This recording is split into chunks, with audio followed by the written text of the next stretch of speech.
Welcome to Detective Night, the chance to help solve serious crime. And viewers have so far led to well over 500 arrests on important cases, a third of them for murder. Among tonight's appeals, indeed, more on the Russell murders in Kent. In Birmingham, a gang that tried 4 armed robberies in a row. In Leeds, the hunt for a man who attacked 2 children. And in London, an old man stabbed as he did his washing at his local laundrette. First to the beautifully named Primrose Valley in Whitkirk, Leeds. 3 months ago, this man raped a 16-year-old girl while her little brother lay sobbing next to her. There's already been extensive publicity, but now Yorkshire Police have asked Crimewatch to join the hunt. Now, there were several important witnesses. It happened around lunchtime on Wednesday, July the 9th.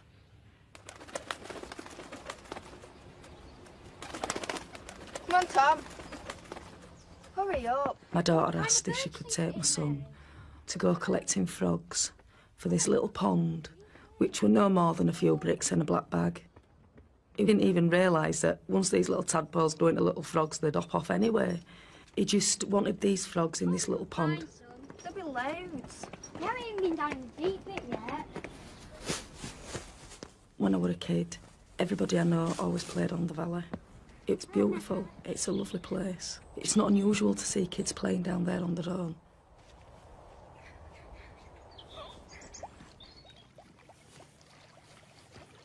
There's loads of tadpoles in here. Show me then. Look, over there. Oh, yeah. Yeah, there's loads. Where's it gone now?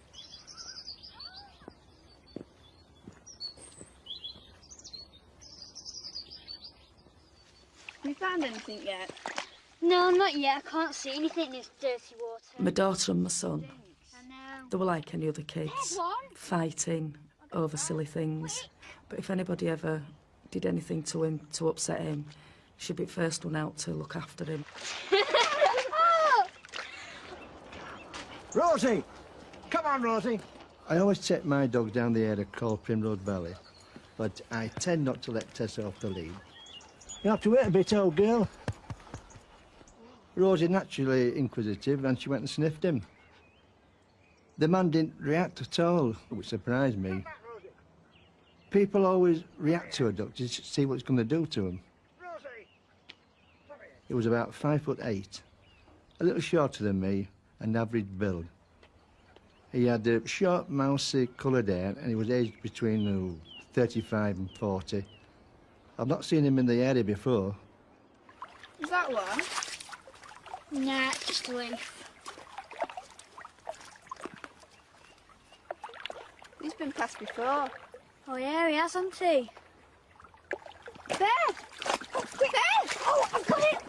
Is it a big one? Yeah, look! Oh, wow!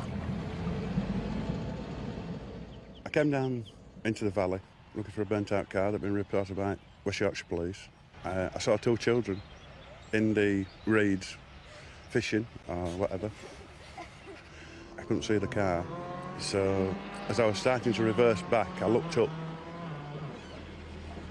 and I saw someone sat on a post. He was just sat looking down on the ponds. I thought it was a bit strange, but there's a lot of people use the valley.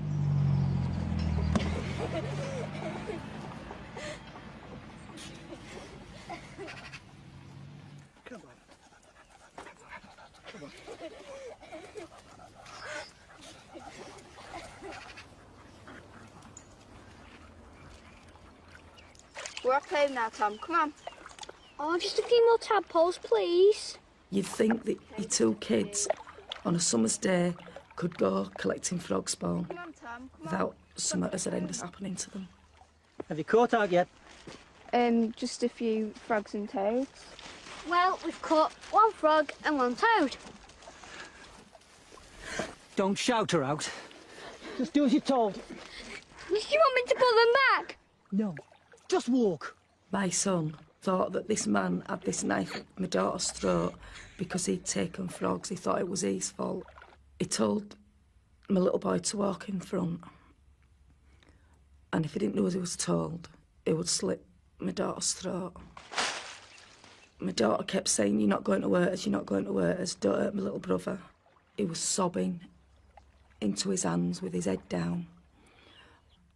she were actually saying to him, "Don't cry, be quiet, and we'll both be all right." My daughter held on to my little boy's ankles to comfort him while she were getting raped. No little girl of 16 should have to go through what she went through.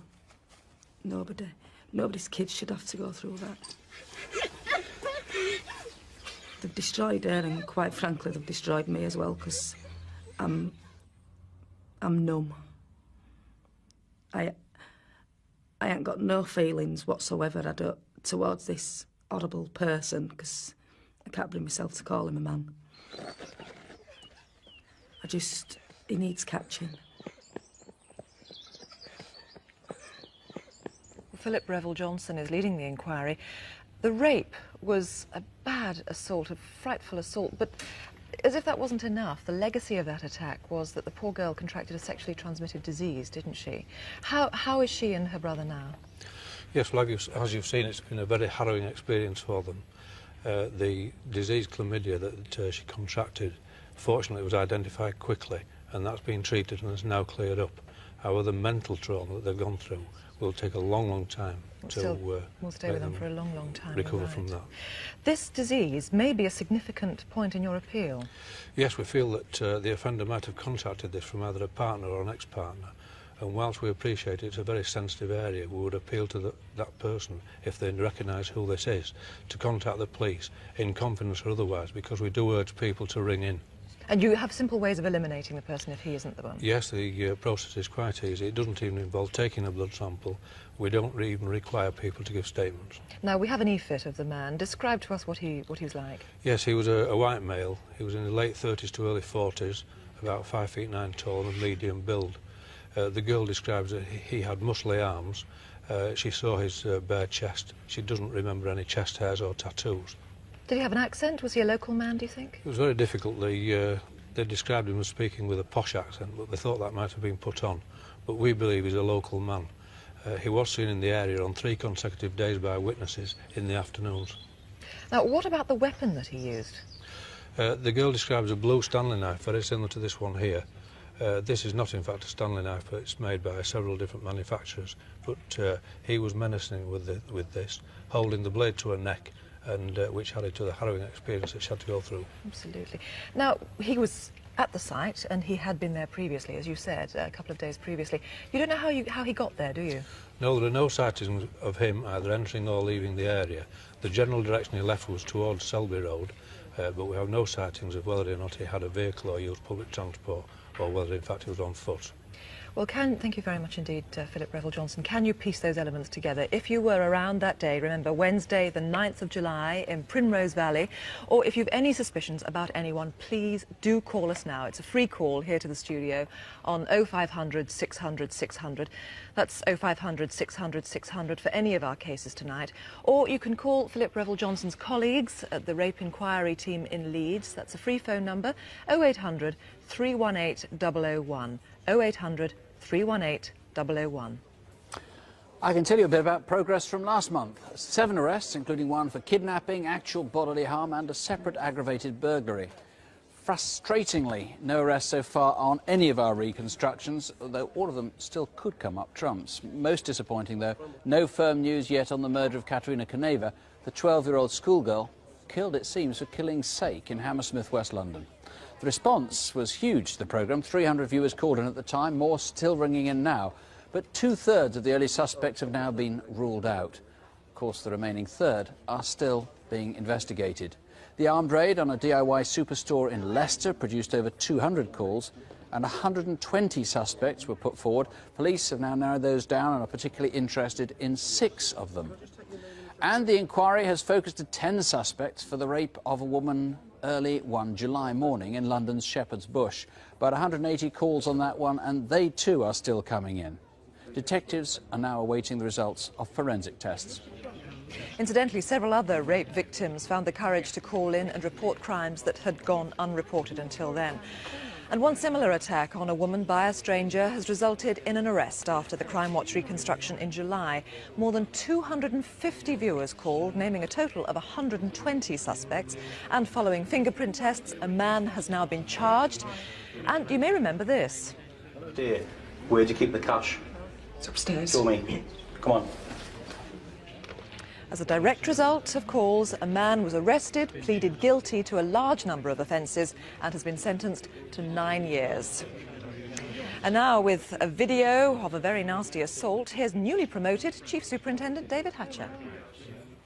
Obviously, we're not going to show the attack itself, but it was very, very violent and seemingly unprovoked. It happened in Birkenhead town centre at around 1 a.m. 5 weeks ago, on Tuesday, September the 2nd. The youth with the stripy top stopped a middle-aged man in the street and started harassing him. We'll freeze the picture here because what follows is so vicious. It left the victim with serious injuries to the head and face. Who's the man in the distinctive striped and baggy shirt? He's 5'7", medium build with blonde cropped hair. It's a good picture of him, so 0500 600 600 and do please call in and tell us who he is. Or Merseyside Police on 0151 777 2265. That's 0151 777 2266. Now to an incident in which the victim died. 6 weeks ago, Darryl Aby was stabbed in the chest outside a pub in Luton, Bedfordshire. He'd just joined a football team at the Four Horseshoes pub in Park Street. He'd gone there after work with friends on Friday the 29th of August. Around closing time, he was moving from the bar to a private do in Harvey's function rooms at the back. For some reason, a dispute arose in the courtyard outside. It's thought with this man, Spencer O'Shaughnessy. After the stabbing, O'Shaughnessy tried to get into the private party, but then disappeared. He has family connections in Ireland, or he could be in Manchester. He's 22, 6 foot tall with green eyes and an 8-inch scar running from his sideburn down the left side of his face. There's also been another serious incident we want to talk to him about. 0500 600 600, and it's important to find him, so do please ring us. That's 0500 600 600, and other detectives are standing by on 01582 394 299. That's Luton 394 299. As you've no doubt seen in the news, inquiries are continuing about the attack on Josie Russell and the murder of her sister and mother last year in Kent. As a result of the Crimewatch reconstruction, the case has now taken new turns, according to the police.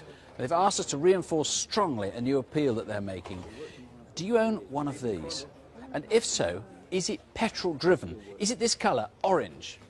This is a Flymo, but it's a specific type, and if you own an orange petrol-driven Flymo, please do take note of the details. It's a Flymo RL400, sometimes called a lawn chief. Now, if you've got one, think back. You might be sitting on a crucial piece of evidence. And incidentally, you might also check the grass bag. Was it missing or was it new? Now, detectives aren't interested in whether or not you've had suspicions when you bought the mower. They simply need to trace every one of these that was acquired second-hand from the start of July last year. Now, if that includes yours, but please check that yours is second-hand, it's orange, petrol-driven, RL400 or lawn chief. Please call us here in the studio at 0500 600 600. Some detectives from the inquiry are here, others are at the murder inquiry room on 01622 654 321. That's an easy number to remember, Maidstone 654 321.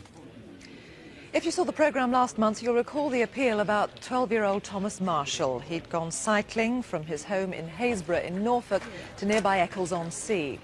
The next day, his bike was found in the opposite direction at Bromstead Common, and his body was found in a lay-by near Thetford on the A11 at Rowdham Heath. Now, there were only 80 calls to Crimewatch that night, but there is some new information, and Les Parrott, who's leading the inquiry, has asked us to try again. First, a dark car, possibly a Saab 900, was seen by 5 independent witnesses in Haysborough and nearby Stalham on Thursday evening. That's Thursday, the 21st of August. All the sightings were within 2.5 miles of Bromstead Common, where Thomas's bike was found. Now, unusually, the car had a bike lying on the roof without a roof rack. That car has to be eliminated. Was it yours? There's another vehicle police need to eliminate as well, and that's a light blue truck, possibly a Ford Transit. It was also seen in Haysborough on Thursday the 21st around 6:30 in the evening. There was a boy sitting with two other people. Could that have been you? Police have asked us to stress they are solely interested in eliminations and in information about Thomas, nothing else. Do call us, please, 0500 600 600. That's 0500 600 600.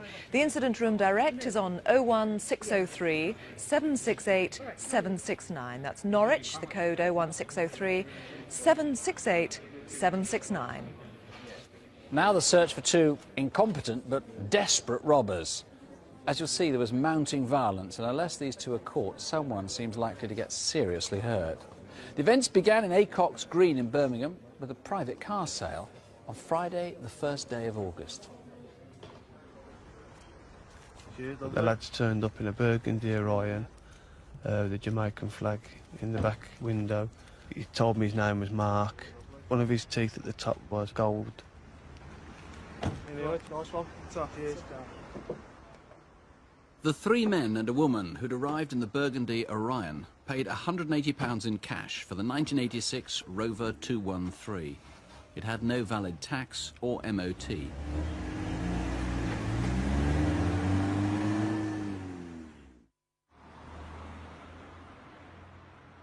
Four days later, and about half a mile from where the car was bought. It was a very sunny day. It caught my eye because the boys crossing the road, well, they were wearing anoraks, which was a strange thing to wear on a day like that. The one that was wearing the anorak, when he took the anorak off, he was wearing a light orange sweatshirt. Their behaviour was so odd, a passing cyclist actually stopped to see what they were up to.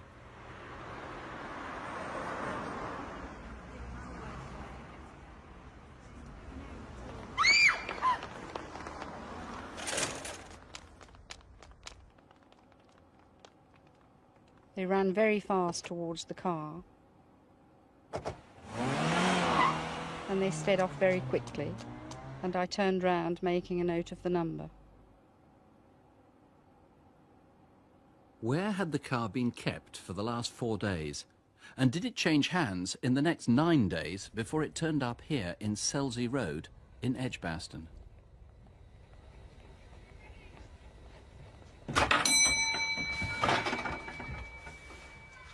As I was posting a letter, I saw one of the men just inside the door of the post office, which was open.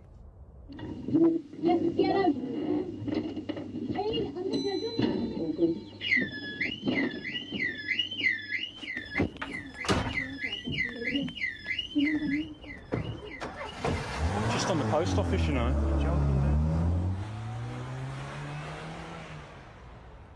In fact, they fled empty-handed.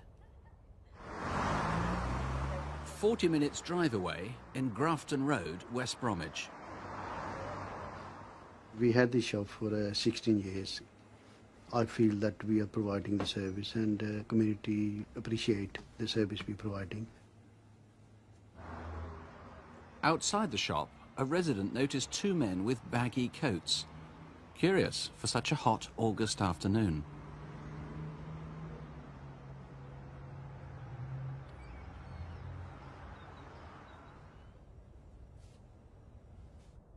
I was on my own in the shop at the time.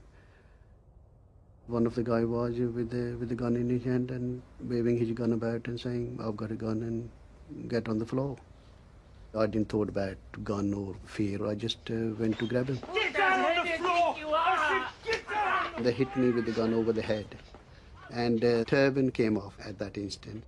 When somebody's turban come off, then anger takes over. So I was pushing them, going after them without the turban on. On the right side of the law, I pay all my due to the society. Then why should anybody should come in and dictate me, sort of even willing to kill me or hurt me? Please. Thank you. They just tried to rob me. Wait there. The Rover sped off up Grafton Road and back towards the centre of Birmingham. This new jewellery shop and workshop is in Augusta Street in Hockley. It's now 5:20 in the afternoon. The shop was open for only about a month, you know. I used to work till 9, 10 o'clock. What are you doing? I'm just checking the links. Oh. Look, there's a customer. He just came out to me and pointed the gun to me. Don't move. Get off. Get off the gun. Leave me alone.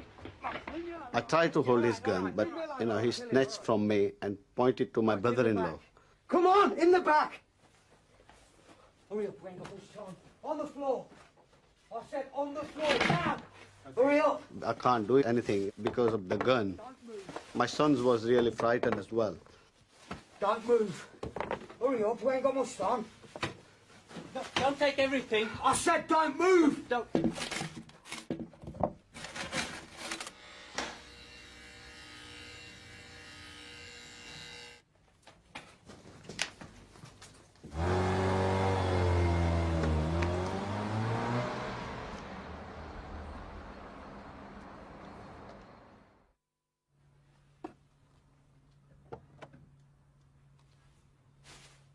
Excuse me?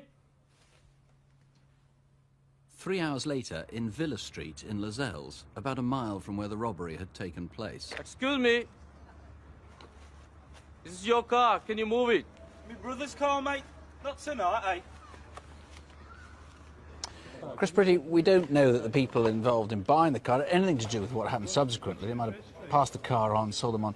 You need to find those 4 people. Yes, we do. We need to find them urgently. Now, tell us what you know about them. There are 4 black people, one of whom was a female. One said his name was Mark, and he had a gold tooth at the front. And the lady stayed in the vehicle all the time. The other 2 may have connections in the Dudley area. OK, remember they had this maroon Orion that they arrived in. Obviously, Yes. they recognise themselves, and other people might recognise them as well. I would hope so, yes. Now, the Red Rover that they bought, that then reappeared. That was the 1st of August, incident the car was bought. Yes. It reappeared 4 days later in the street robberies. Yes. It then reappeared again a week later in Dudley. Tell us about that. Yes, on the 12th of August, that Red Rover was given a parking ticket in West Street, Dudley.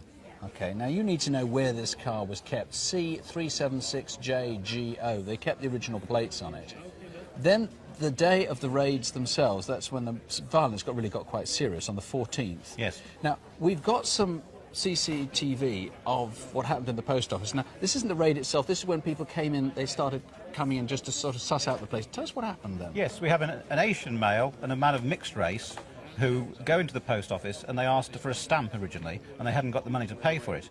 They then left and re-entered, and the man of mixed race produced a handgun and threatened the staff there. OK, now, in the jewellery raid, they took jewellery like this. This is very similar stuff. Now, this is quite important, quite distinctive. It's Indian jewellery, but it's all hallmark. Tell us about that. Yes, it is. It's Indian jewellery. It's 22 carat gold, and the unique hallmark is J22. OK, there's the hallmark. If you've got any of that stuff, let us know, please. The violence, which we only hinted at, was actually quite considerable and grew steadily during the day. Yes, I'm extremely concerned at the way this violence escalated. They threatened to shoot the 3 Asians, and what is more, they threatened the life of one of them's 8-year-old son. These people need to be caught. Please don't hesitate. If you've got any idea who they are, 0500 600 600. It's a free call number here live to Inspector Pretty or any of his colleagues, and you can call the incident room too. That's on 0121 428 6180. That's Birmingham 428 6180. And now, with 2 faces that might look familiar, here's Detective Constable Jackie Hames. In July 1995, a warrant was issued for the arrest of this man, Alexander George Fraser. Almost a year earlier, an elderly couple were robbed and attacked in their home in Aberdeen. Not surprisingly, they were terribly affected, and Grampian police are still active on the case. Alexander George Fraser is alleged to be one of those involved. He's 32, 5'10", and as you can see, has a scar on the middle of his face. His arms are tattooed with a picture of a devil, a heart, a panther's head, and the letters WAF with the word hate. He may be calling himself McFarlane or using other names. If you've seen him, do please call us now, 0500 600 600, or Grampian Police Headquarters on 01224 649 977. That's Aberdeen, 649 977. And this man is wanted for some fairly nasty crimes as well. He faces charges for 3 aggravated burglaries and an indecent assault against an elderly lady. He's Terence McDonough, originally from Ireland, but he's been a traveller around England for many years. He was last seen on the M69 Link Road on the outskirts of Leicester in early June, when, by feigning suicide, he managed to escape from a prison van taking him to court. If you've seen him, please let us know. 0500 600 600 or 01203 539 130. That's Coventry 539 130. Well, thank you for all your calls so far tonight on the awful rape of a 16-year-old girl in Primrose Valley in near Leeds. We've already had over 50 calls, one call distressingly coming from a woman who believes that she was also raped by the same man. 3 calls on the Birkenhead assault, possible sightings of Spencer O'Shaughnessy, and 5 or 6 calls on the Russell murder reappeal as well. Now, we've a picture of a man you might know and regard as perfectly respectable, but detectives from the paedophile unit at New Scotland Yard are very anxious to find him. They have some photos of him taken 5 years ago, which raise concerns for the welfare of a child. Now, this man would now be in his 50s. He was of medium build at the time the photo was taken, and he may have used the name Garbett. Now, he may also have had some connection with the Southampton area or Northolt in Middlesex. As always, 0500 600 600 or 0171 230 6050. That's the Met's organised crime group, 0171 230 6050. And now, again, here's Chief Superintendent David Hatcher, this time with some con merchants. Yes, and this one may be a thief as well. Shortly after a wallet was stolen from an office in Huntingdon, someone tried to use the credit cards in a travel agency in Cambridge. In fact, he tried to use the card in several other shops and garages as well. This man may know something about it. He's in his early 30s, slim, medium height with light brown hair. Detectives here in the studio are on 0500 600 600 and other officers are waiting now on 01480 415 539. That's Huntingdon 415 539. Next to a man to watch out for if you work in a bank. In fact, a man to watch out for if you've got savings with a bank, because he seems to con you out of them. Here he is in northwest London. He's told staff he has an account with their branch in Manchester and he's arranged to pick up some cash. He has a matching name and account number and a plausible signature. Here he is trying it on again, this time with a different name and account number, saying he's arranged a money transfer from Devizes. The cashier isn't happy with his signature, and when she goes to check it, he makes off. Who is he? 0500 600 600 is the free call number here, or 0181 733 6636. That's 0181 733 6636. 5 months ago, there was a crime of quite appalling cruelty in East London. At 3 o'clock in the afternoon, a 20-year-old woman was walking down Great Eastern Street in Shoreditch when a maroon Honda Prelude cruised beside her, and then a passenger leapt out, forced her into the car and abducted her. She was eventually bundled into the boot, driven away for about an hour or so, was drugged, and over 12 hours was repeatedly raped. At 3 in the morning, she was taken back again in the boot, and dumped outside the Jeffrey Museum on Kingsland Road in Shoreditch. Further up Kingsland Road, a Good Samaritan eventually picked her up at a BP garage and drove her to a police station. And since then, Rick Murphy has been leading the investigation. Tell us what you know about the 2 rapists. The driver of the vehicle was a black male, aged about 40 years. He was 5'10" tall, and he had a short, flat-top hairstyle. Flat-topped? That's right, yes. He also had a beard.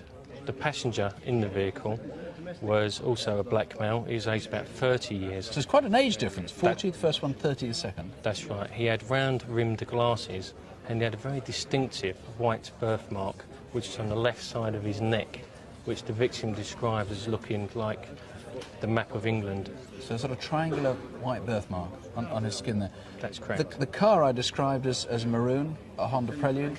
Do you know any more about that? Yeah, the victim is adamant that it's a 2-door Honda Prelude, maroon in colour, and she states that it possibly has an S and E in the registration. And most importantly, it has a Jamaican flag in the rear window of the vehicle. Something like this. Someone's giving Jamaican flags a bad name in this, but this is different from an earlier...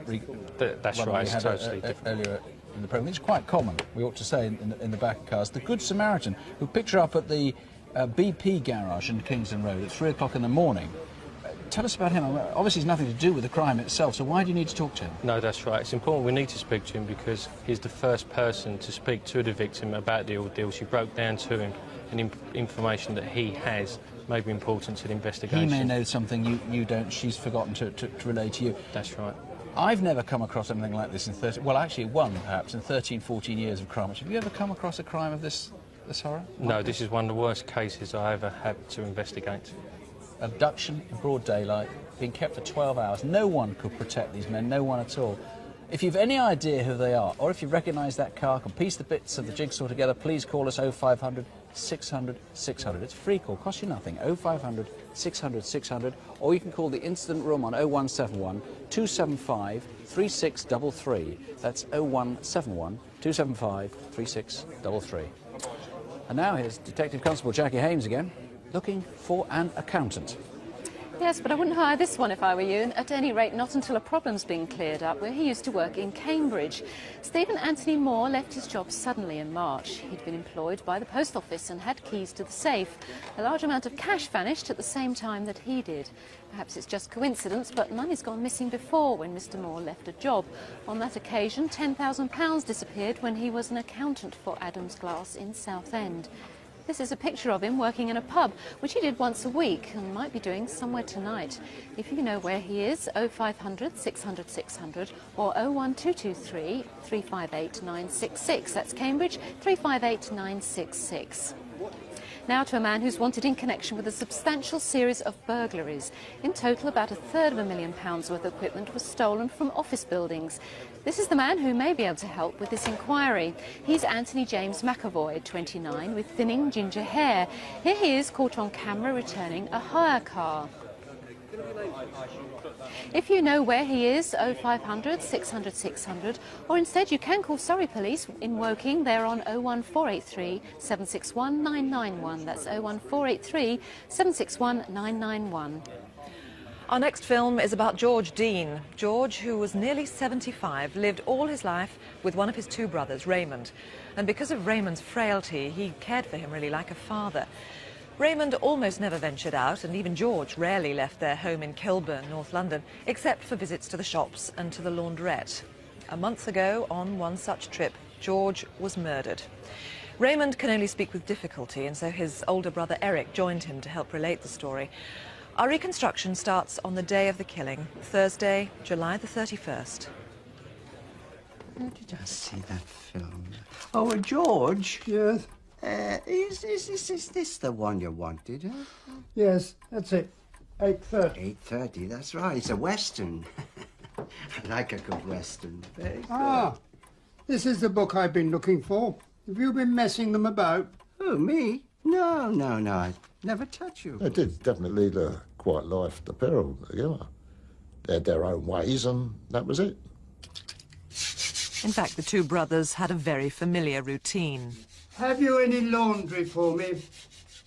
At about 3 o'clock every Thursday afternoon, George would take their washing to the laundrette and always put it through 2 cycles. That's all.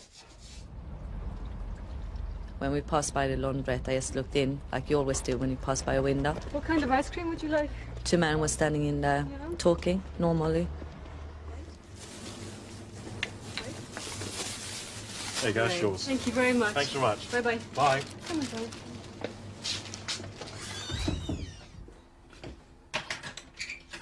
I started cooking dinner about 3 o'clock, 3:15. Can you go? When I passed through the door, the 2 men were standing talking. The younger man was leaning quite relaxed against the washing machine and didn't really take any notice because I thought they were friends or know each other. Hello? Hello, Mom? Hi, it's me. How are you? Yeah? Nice, calm voices like father and son having a talk, or a nephew. Like, yeah, a close friend. What are you doing? Get off! The 2 men on the floor, the younger one on top and the older one on the floor. Mum, I'm going to have to go. I think there's a fight. Get off! You get trapped somewhere where you can't run, and you don't want a child to get hurt. When I'm rushing out, I bash my son's head on the washing machine. The younger man turns around and looks straight at me. He was 25 to 35 years old, between 5 feet 10 and 6 feet tall. He had dark brown hair tied back in a ponytail. Quick.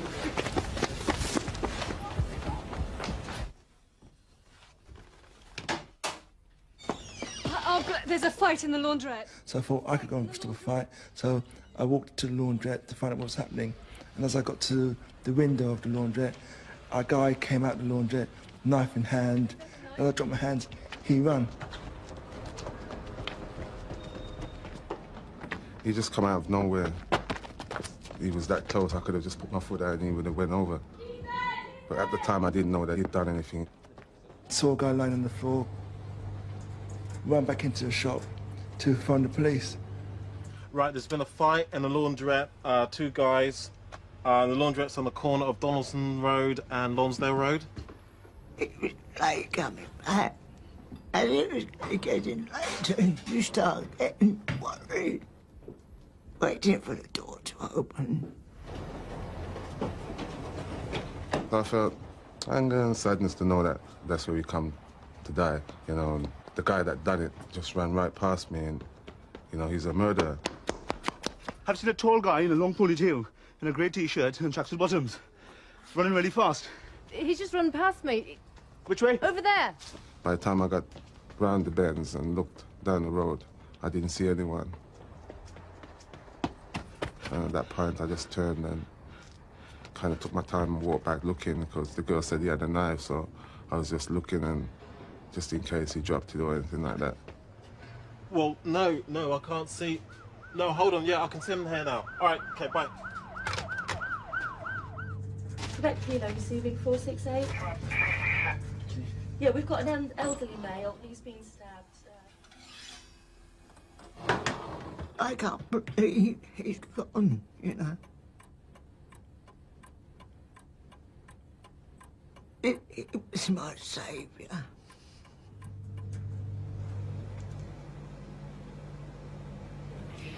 Well, Chris Watt, you believe there was no motive, no theft involved at all, a brutal killing of a defenceless old man, really.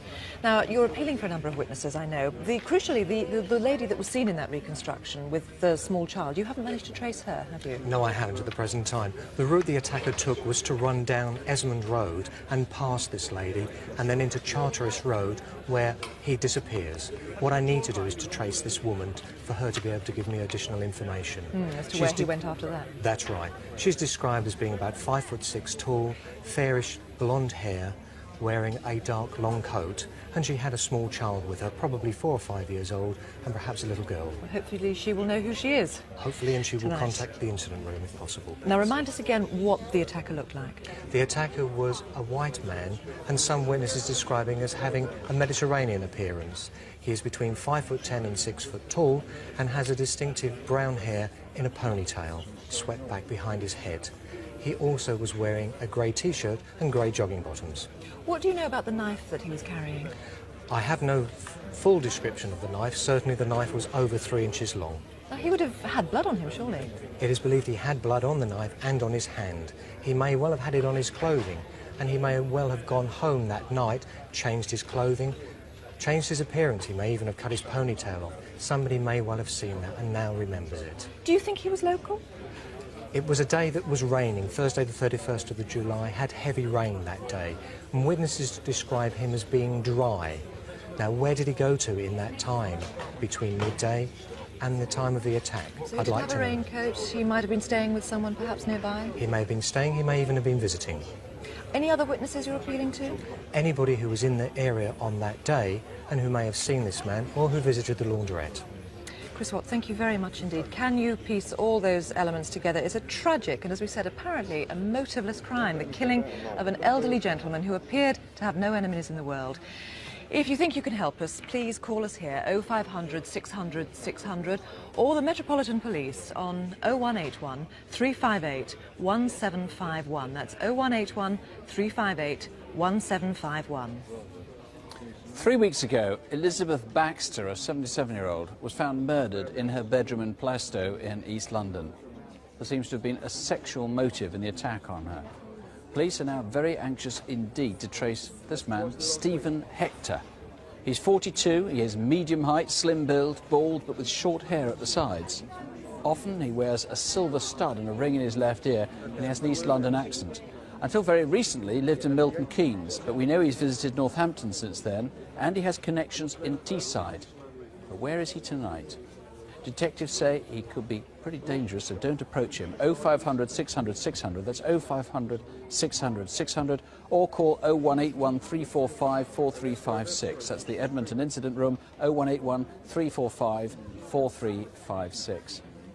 Finally tonight to Operation Tornado, a whirlwind of police activity to try to stop a one-man crime spree. Over the last year, a man has been holding up building society cashiers at gunpoint in a wide sweep from North Wales into the West Midlands. On one occasion, he threatened to open fire on people. Here, a witness with an artist is creating an impression of him, and as you can see, he's balding, he's in his 50s, and he's pretty distinctive. Fairly short and fat. He might, though, look fatter than he really is because he seems to wear a lot of outer clothing.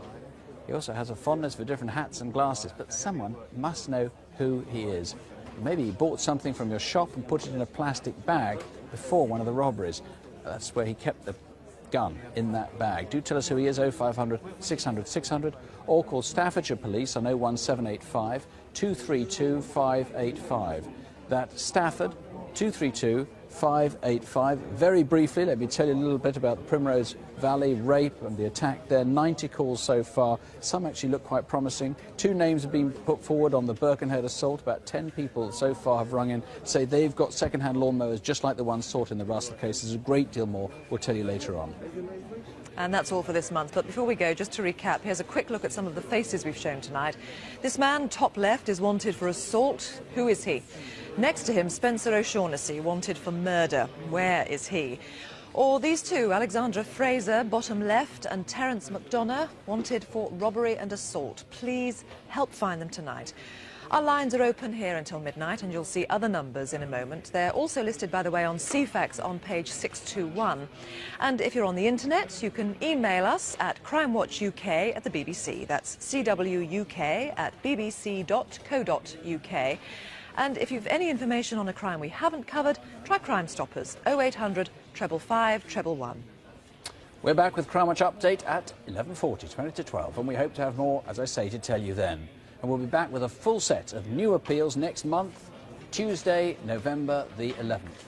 Meanwhile, in case you haven't seen them, here are official figures issued by the police, and they show convincingly crime peaked about 5 years ago and really is now progressively starting to decline. So don't have nightmares. Sleep well. Good night. Good night.